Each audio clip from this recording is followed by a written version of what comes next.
Hello दोस्तों, इस video में हम घर्षण यानी फ्रिक्शन को प्रभावित करने वाले कारकों के बारे में जानने वाले हैं। हम देखेंगे कि संपर्क में आने वाली सतहों की प्रकृति, अभिलंब बल और संपर्क पृष्ठ का क्षेत्रफल यानी सरफेस एरिया ऑफ कांटेक्ट घर्षण को कैसे प्रभावित करते हैं। तो चलिए इन्हें एक एक करके समझने की कोशिश करते हैं। मान लीजिए यहाँ हमारे पास एक बक्सा है और यह बक्सा एक ऐसी सतह पर रखा है जो काफ़ी खुरदुरी है, जैसा कि आप यहाँ देख भी सकते हैं। ठीक है, अब चलिए इस बक्से को धक्का देने की कोशिश करते हैं। तो आप देख सकते हैं कि जैसे ही हम इस बक्से को धक्का देना शुरू करते हैं, ज़मीन इस मामले में 94 न्यूटन का घर्षण बल लगाती है। अब क्या होगा अगर हम सतह को चिकना कर दें? घर्षण बल बढ़ेगा या घटेगा? तो अब हम सतह को चिकना कर देते हैं। चलिए देखते हैं कि इसका घर्षण बल पर क्या प्रभाव पड़ता है। आप देख पा रहे होंगे कि इस मामले में घर्षण बल केवल 14 न्यूटन है।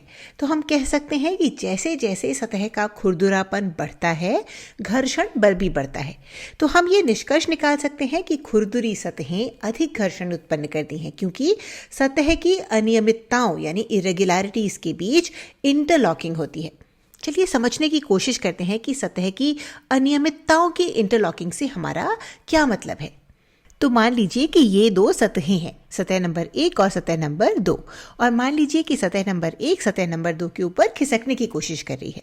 तो जब यह खिसकने की कोशिश कर रही है तो इन दोनों के बीच एक सापेक्ष गति होगी और इसी सापेक्ष गति के कारण घर्षण बल काम करना शुरू कर देगा। अब घर्षण बल के काम करने का कारण इन सतहों के बीच की अनियमितताएं हैं। अगर हम सूक्ष्म स्तर पर माइक्रोस्कोपिक लेवल पर देखें तो सतहें बहुत अनियमित या ऊबड़ खाबड़ होती हैं और इसी अनियमितता के कारण घर्षण उत्पन्न होता है। अब जैसे जैसे अनियमितता बढ़ती है, यानी जब सतह अधिक खुरदुरी होती है, तो घर्षण भी बढ़ जाता है। लेकिन चिकनी सतह में अनियमितताएं उतनी नहीं होंगी और इसीलिए खुरदुरी सतहों की तुलना में घर्षण भी उतना अधिक नहीं होगा। अब चलिए दूसरे कारक को समझते हैं, जो कि है अभिलंब बल, नॉर्मल फोर्स। चलिए समझते हैं कि अभिलंब बल घर्षण को कैसे प्रभावित करता है। लेकिन सबसे पहले चलिए ये समझते हैं कि अभिलंब बल से हमारा मतलब क्या है। कल्पना कीजिए कि इस विशेष सतह पर m द्रव्यमान का एक बक्सा रखा हुआ है। अब यहाँ गुरुत्वाकर्षण का एक बल होगा जो इस बक्से को नीचे की ओर खींच रहा होगा और वह बल mg द्वारा दिया जाएगा। यह बल बक्से द्वारा सतह पर लगाया जा रहा है और इसकी वजह से सतह भी इस मामले में एक समान और विपरीत बल लगाएगी। तो यहाँ ये बल mg के बराबर होगा और यही अभिलंब बल है। तो अभिलंब बल किसी सतह द्वारा लगाया गया बल है। इस मामले में ये वो सतह है जो ये बल लगा रही है और इस बल की दिशा सतह के लंबवत होती है। तो इस सतह के संदर्भ में ये बल 90 डिग्री पर है और इसे ही अभिलंब बल कहा जाता है। अब ध्यान दें कि इस विशेष स्थिति में अभिलंब बल mg है, लेकिन हर परिस्थिति में ये mg हो ऐसा जरूरी नहीं है। चलिए अब समझते हैं कि इस अभिलंब बल का घर्षण पर क्या प्रभाव पड़ता है। अब मान लीजिए इस स्थिति में बक्से का द्रव्यमान 50 किलोग्राम है, तो भार होगा 50 गुणा गुरुत्वीय त्वरण यानी g। यदि हम गुरुत्वीय त्वरण को लगभग 10 मीटर प्रति सेकंड स्क्वायर मान लें तो हम कह सकते हैं कि इस पिंड का भार लगभग 500 न्यूटन होगा। और अगर इस विशेष स्थिति में भार 500 न्यूटन है तो अभिलंब बल भी 500 न्यूटन होगा। अब चलिए देखते हैं कि इस स्थिति में घर्षण बल क्या है। तो जब हम इस पिंड को खिसकाते हैं और यह खिसकना शुरू करता है तो हम देख सकते हैं कि इस मामले में 94 न्यूटन का 94 न्यूटन का घर्षण बल लग रहा है। अब चलिए इस पिंड का द्रव्यमान बढ़ाते हैं। तो अगर आप इस पिंड का द्रव्यमान 50 किलोग्राम बढ़ाते हैं, अब द्रव्यमान 50 + 50 यानी 100 किलोग्राम हो जाता है, तो हम कह सकते हैं कि भार गुरुत्वीय त्वरण का 100 गुना होगा यानी 1000 न्यूटन हो जाएगा। तो इस मामले में अभिलंब बल 1000 न्यूटन हो जाता है। अब चलिए देखते हैं कि क्या इसका घर्षण बल पर कोई प्रभाव पड़ता है। अब जब हम इसे खिसकाने की कोशिश कर रहे हैं तो आप देख सकते हैं कि घर्षण बल 188 न्यूटन है, जो पिछले घर्षण बल से बहुत ही अधिक है। तो हम कह सकते हैं कि जैसे जैसे अभिलंब बल बढ़ता है घर्षण बल भी बढ़ता है। अब अंत में चलिए समझते हैं कि संपर्क पृष्ठ का क्षेत्रफल घर्षण को कैसे प्रभावित करता है। मान लीजिए हमारे पास ये बक्सा है और इस बक्से का द्रव्यमान 5 किलोग्राम है, तो G को 10 मानकर इस बक्से का भार 50 न्यूटन हो जाएगा। और जैसा कि हमने अभी पिछले उदाहरण में देखा, हम आसानी से कह सकते हैं कि इस मामले में अभिलंब बल भी 50 न्यूटन होगा। अब चलिए दो स्थितियां लेते हैं। स्थिति नंबर 1 में बक्सा सतह पर लेटा हुआ रखा है और स्थिति नंबर 2 में बक्से को मेज पर खड़ा करके रखा गया है। पहली स्थिति में हम कह सकते हैं कि संपर्क पृष्ठ का क्षेत्रफल अधिक होगा और दूसरी स्थिति में हम कह सकते हैं कि संपर्क पृष्ठ का क्षेत्रफल पहले से कम है। अब इन दोनों स्थितियों में अभिलंब बल 50 न्यूटन ही होगा क्योंकि बक्सों का भार समान है, चूंकि ये एक ही बक्से हैं। लेकिन अंतर ये है कि एक स्थिति में संपर्क पृष्ठ का क्षेत्रफल अधिक है और दूसरी स्थिति में कम है। अब आपको क्या लगता है कि क्या इसका घर्षण पर कोई प्रभाव पड़ेगा?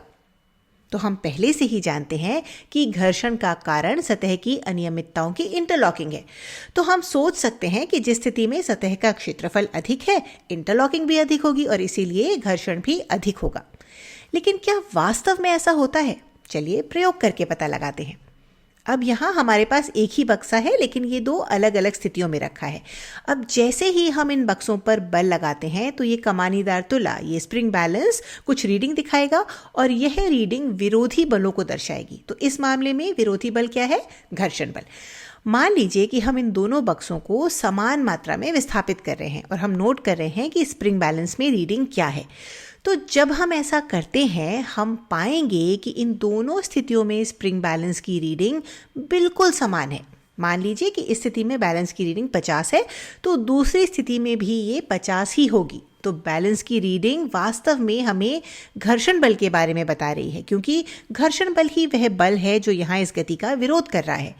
अब चूंकि इन दोनों स्थितियों में स्प्रिंग बैलेंस की रीडिंग समान है, तो हमें स्पष्ट रूप से ये पता चलता है कि संपर्क पृष्ठ के क्षेत्रफल का घर्षण बल पर कोई प्रभाव नहीं पड़ता है। लेकिन ये तो उस बात के बिल्कुल विपरीत है जो हम शुरू में सोच रहे थे, है ना? हम सोच रहे थे कि अधिक पृष्ठ क्षेत्रफल होने पर अनियमितताएं अधिक होंगी और इसीलिए इंटरलॉकिंग अधिक होगी, जिससे घर्षण बल अधिक होगा। लेकिन जैसा कि हमने अभी देखा, घर्षण बल संपर्क पृष्ठ के क्षेत्रफल से स्वतंत्र है, इंडिपेंडेंट है। तो ऐसा क्यों होता है?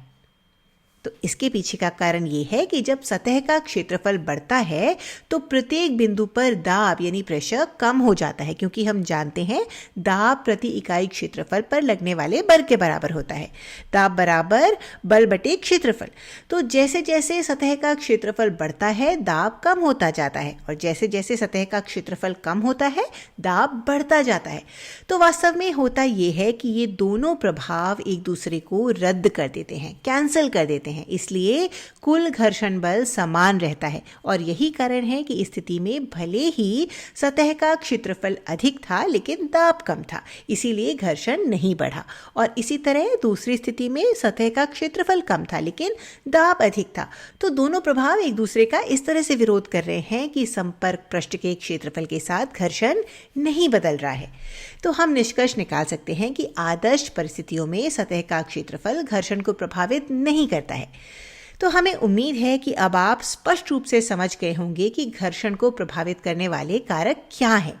एक है संपर्क में आने वाली सतह की प्रकृति। यदि सतहें खुरदुरी हैं तो घर्षण बल अधिक होगा। और दूसरा है अभिलंब बल। यदि वस्तु का भार अधिक है यानी अभिलंब बल अधिक है तो घर्षण बल अधिक होगा। और घर्षण संपर्क पृष्ठ के क्षेत्रफल से स्वतंत्र होता है, इंडिपेंडेंट होता है। चलिए अब मिलते हैं अगले वीडियो में।